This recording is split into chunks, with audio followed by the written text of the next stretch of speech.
નમસ્કાર મિત્રો, અમારી યુટ્યુબ ચેનલમાં તમારું હાર્દિક સ્વાગત છે। જો અમારી ચેનલમાં નવા હો તો લાઈક, શેર, સબસ્ક્રાઈબ જરૂર કરી દેજો। તો આજે આપણે એક સરસ મજાની કહાની વિશે જાણીશું। તો ચાલો આપણે શરૂ કરીએ આજની આ કહાની। પૂરી સાંભળવા નમ્ર વિનંતી।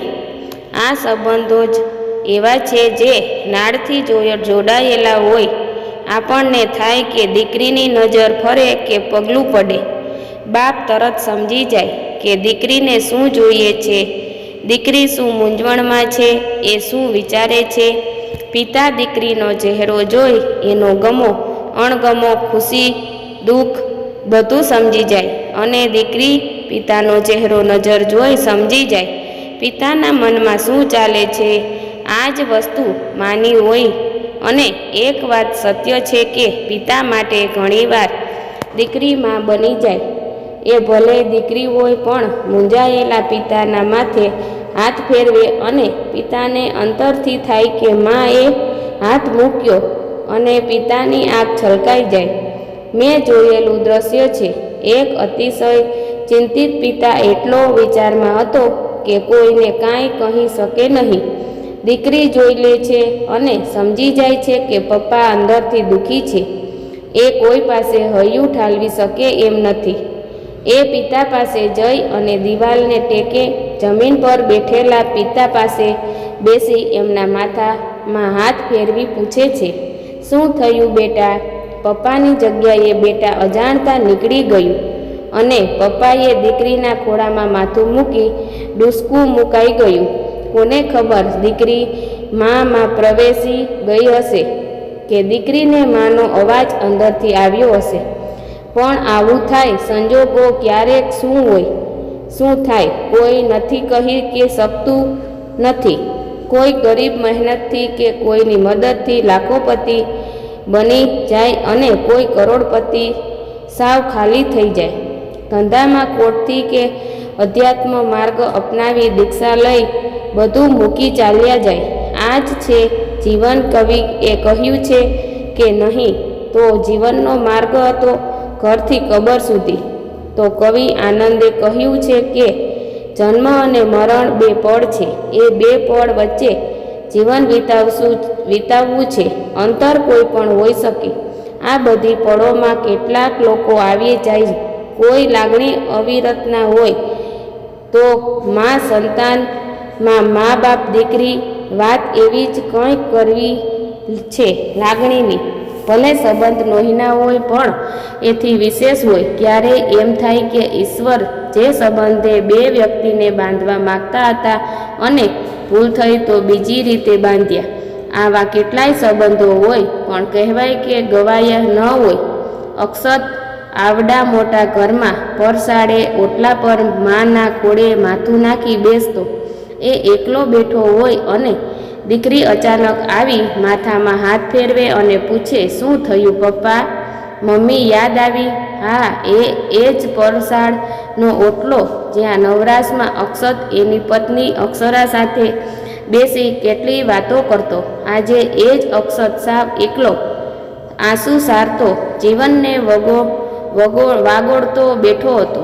અક્ષત અત્યંત લાગણીશીલ, કોઈનું દુઃખ જોઈ ન શકે અને કોઈ પણ રીતે વિચારે કે હું આને કઈ રીતે મદદરૂપ થઈ શકું। એ સાથે એ પણ ખરું કે પોતાનું દુઃખ કોઈને કહે નહીં કે કળવા દે નહીં। પણ હા, એની અંદર વાત સાંજે અને એના એક એક ભાવને સમજે। માત્ર દીકરી અક્ષત નાનો હતો ત્યારે જ એ માનો ખોળો ખોઈ બેઠેલો અને માના ગયા પછી પિતા આઘાતમાં લાંબુ ના જીવી શક્યા। એ બેના પ્રેમની વાત જ અનોખી હતી। અક્ષત કેમ મોટો થયો એ પણ જુદી વાત છે, પણ એ સારું ભણીને આગળ વધ્યો। એને પૈસાની કોઈ તકલીફ નહીં। એના પિતાનો પોતાનો વ્યવસાય હતો અને બહુ સારો હતો। પોતાનો બંગલો હતો પણ પિતા માતા કોઈ રહ્યા નહીં। અક્ષતના કાકાએ બહુ મદદ કરી। અક્ષત એના પિતાનો ધમધમતો વ્યવસાય બીજાને વેચી પૈસા અક્ષતના બેંકના ખાતામાં થાપણ કરી દીધા। એટલે અક્ષતને પૈસાની કોઈ ચિંતા નહીં। વ્યાજમાં જીવન ચાલે. અક્ષત ગ્રેજ્યુએટ થઈ ગયો, બેંકની પરીક્ષા આપી અને બેંકમાં નોકરી મળી ગઈ.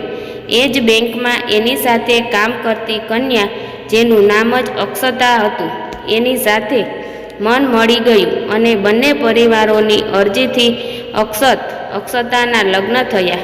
આ બંનેની કુંડળીઓ મેળવવામાં આવી ત્યારે જ્યોતિષ આચાર્યએ અક્ષત અને અક્ષતાના વડીલોને કહેલું કે બંનેનું બધું સરળ મળે છે, પણ અક્ષતાની જીવનરેખા બહુ જ ટૂંકી છે.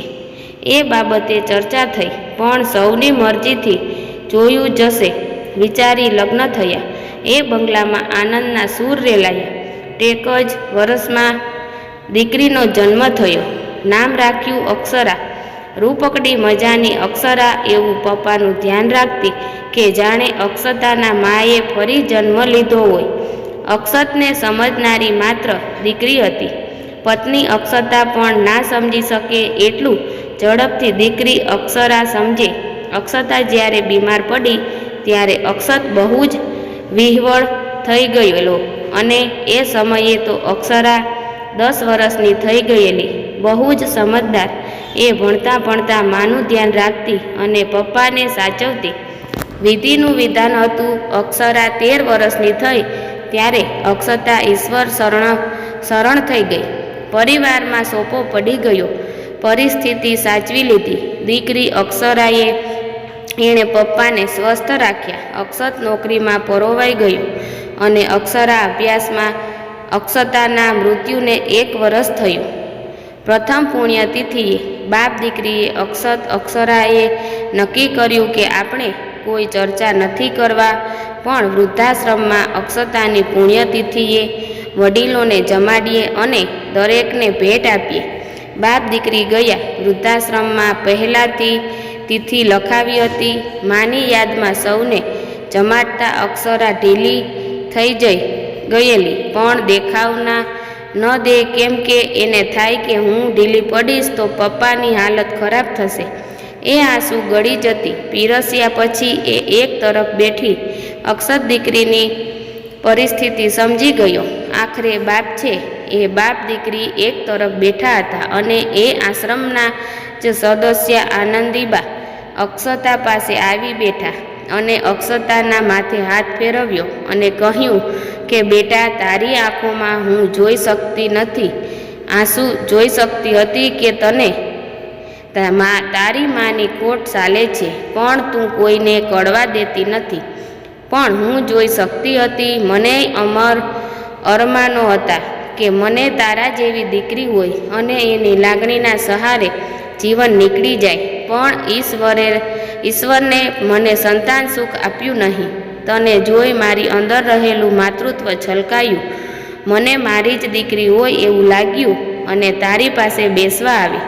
હવે આપણે સાથે જમશું. અક્ષરા કહે, બા, તમે અહીં આ વૃદ્ધાશ્રમમાં રહો છો? આનંદીબા બોલ્યા, હા બેટા. તારા દાદા? અરે ભૂલી, મારા પતિના ગયા પછી હું સાવ એકલી પડી ગઈ. એટલે ઘર-બાર વેચી એ પૈસા અને મારા પતિના જે પૈસા હતા એ અહીં જમા કરાવી અહીં રહેવા આવી ગઈ. અમારા જે પૈસા હતા એ અહીં થાપણ મૂકેલા અને વ્યાજ આ લોકો લઈ લે. મારા અહીંના બધા ખર્ચા પેટે હું અહીં બધી જ પ્રવૃત્તિ કરું છું. આ વાત ચાલતી હતી. પછી અક્ષરા અને બીજા આશ્રમવાસીઓ જમવા ગયા ત્યારે આનંદીબા પીરસવા આવ્યા અને કહ્યું, તમે બેય સરસ જમજો. તમે બેય મારા પુત્ર પૌત્રી જેવા છે. આટલું બોલી એમની આંખો પણ ભીંજાઈ ગઈ. જમી લીધા પછી અક્ષરા એક તરફ બેઠા હતા. અક્ષરાએ કહ્યું, પપ્પા, આપણે એક કામ કરીએ. આપણે બે એકલા જ છીએ.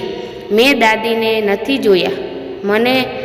મને અને તેમને બંનેને માની ખોટ લાગે છે અને આ આનંદીબાને સંતાનની ખોટ છે. એ આપણને પુત્ર પૌત્ર જેવી પ્રેમ કરે છે. આપણે આનંદીબાને આપણે ઘેરે લઈ જઈએ. એમના આ ઉંમરે પણ સંતાન સુખ આપીએ અને મને દાદીનો અને તમને માનો સંતોષ મળશે. એ પછી આ લોકોએ પહેલાં આશ્રમ સંચાલક અને પછી આનંદીબાને વાત કરી. સંચાલક શ્રી એ કહ્યું, આનંદીબા કેટલું સારું કહેવાય, બંનેને અરસપરસ સુખ મળશે. તમે જાઓ, હું તમને તમારા મૂકેલા પૈસા અપાવી દઈશ. તો અક્ષત કહે, ના સાહેબ, એ પૈસા અહીં જ રાખો, અમારે કામ નથી. એ વ્યાજમાં બીજી મદદ થશે. અમારી પાસે ઈશ્વરનું આપેલું બધું જ છે, બસ માં નહોતી એ મળી જશે. આનંદીબા માને તો બધું સાંગોપાંગ પર ઉતર્યું. આનંદીબા અક્ષત અક્ષરાને ઘેરે આવી ગયા. આ ઘરમાં જાણે વહેલી પ્રભાતે પંખીઓનો કલરવ સંભળાય એમ હરપળ આનંદ કલરવથી ઘર ગુંજી ઉઠ્યું. એક વાત તો એ જ છે કે કોઈ પળ કાયમી નથી. થોડા વર્ષોમાં અક્ષરાના લગ્ન લેવાયા. ઘરમાંથી સદસ્ય ગયું અને એ પણ નક્કી હતું કે જમાઈ NRI હતા, સંબંધમાં જ હતા, એટલે એકાદ વર્ષમાં અક્ષરા પરદેશ જવાની હતી અને ગઈ પણ ખરી. લગ્ન પછી અક્ષરા 1 વર્ષ પપ્પા દાદી સાથે જ રહી, પછી ગઈ. હવે ઘરમાં અક્ષત અને આનંદીબા બે જ. અક્ષરાના ગયા પછી 90 વર્ષની ઉંમરે આનંદીબા ઈશ્વર શરણ થયા. જીવનની ઘડમાળ કેવી છે. અક્ષત માતા પિતા ગયા પછી એકલો પડી ગયેલો. પછી દીકરી આનંદીબા સાથે ઘર ભર્યું થઈ ગયું અને અચાનક ફરી અક્ષત એકલો પડી ગયો. અક્ષત પરસાળે સાવ એકલો બેઠો હતો. આંખ બંધ કરી આંસુ સારતો દીકરી અક્ષરા અને આનંદીબાને યાદ કરતો. આંખમાં આંસુ હતા, આંખો બંધ હતી અને અચાનક અક્ષતના માથે વાલ ભર્યો હાથ ફર્યો. બાપ એ બાપ છે, તરત બોલ્યો. આવી ગઈ બેટા. અક્ષરાએ બેઠી અને અક્ષતે દીકરીના ખોળે માથું મૂકી દીધું. અક્ષરા બોલી, પપ્પા, હવે તમને લેવા આવી છું. એણે આટલું કહ્યું અને સામે પેલા વૃદ્ધાશ્રમના સંચાલક આવ્યા. એમણે કહ્યું કે આનંદીબા તો રહ્યા નહીં. આ એમના 50 લાખ અમારે ત્યાં પડ્યા હતા, એ તમને આપવા આવ્યા છીએ. અક્ષત કહે, સાહેબ, એ તમારી પાસે જ રાખો. બાની સ્મૃતિ માને પછી તો હું બીજા આપીશ અને હું જ ત્યાં રહેવા સેવા આપવા આવીશ. અક્ષરાએ કહ્યું, પૈસા આપજો પણ રહેશો મારી ત્યાં. તો અક્ષત કહે, ના બેટા, ત્યાં શું ખોટું છે? મને પ્રવૃત્તિ મળશે અને અહીં જ રહીશ. તું આવતી રહેજે. આ જ જીવનની છે. જીવનમાં ક્યારેય ક્યાં વળાંક આવે કોઈને સમજાય નહીં અને દરેક વળાંક સ્વીકારવાના હોય. આ સમયે કવિ આનંદનું ગીત યાદ આવે, જીવનના કા મતલબ તો આના ઓર જાના હે અને 2 પલ કે જીવન મેં એક ઉમ્ર બિતાની હે. અને બેફામ સાહેબે કહ્યું એમ તોય કેટલું હાંફી જવું પડ્યું. નહીં તો જીવનનો માર્ગ છે ઘરથી કબર સુધી.